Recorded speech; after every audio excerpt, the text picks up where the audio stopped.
স্ত্রী ভগবত ভক্তিতে অনেক এগিয়ে যাচ্ছে, আর স্বামী সেইভাবে ভগবত ভক্তি করছে না, কিন্তু স্ত্রীকে বিভিন্নভাবে সাহায্য করে, ভক্তি জীবনে আটকায় না।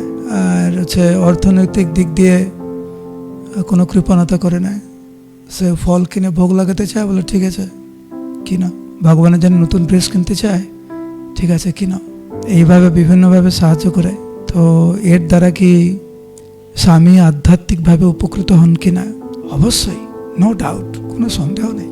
কৃষ্ণ তো গীতায় বলছেন স্বল্পম অপ্যস্য ধর্মস্য ত্রায়তে মাহতো ভয়াৎ। তো যদি স্বামী যদি সেই রকম মনোভাব নিয়ে ওনার স্ত্রীকে সাহায্য করেন ভক্তি জীবনে, নিশ্চিত রূপে উপকৃত হবেন।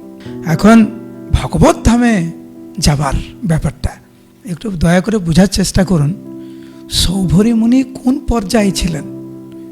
যেই পর্যায়ে উনিও ভগবত ধামে চলে গেছিলেন, এবং ওনার আধ্যাত্মিক শক্তি কেমন ছিল।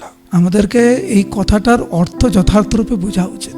ভগবত ধামে যাওয়া এত সোজা না। আমরা মাঝে মাঝে যেরকম সহজে বলে ফেলি না, এই জীবনে ভগবত ধাম নিতাই গৌর প্রেমানন্দে হরি বল, আমরা যে এগুলো বলি, হ্যাঁ প্রভুপাদ যেভাবে বলেছেন ওইভাবে কেউ যদি জীবনযাপন করে, নিশ্চিন্তে নিশ্চিন্তে ভগবত ধামে যাবেন। হ্যাঁ, যথাযথ রূপে যিনি প্রভুপাদ নির্দেশ পালন করবেন।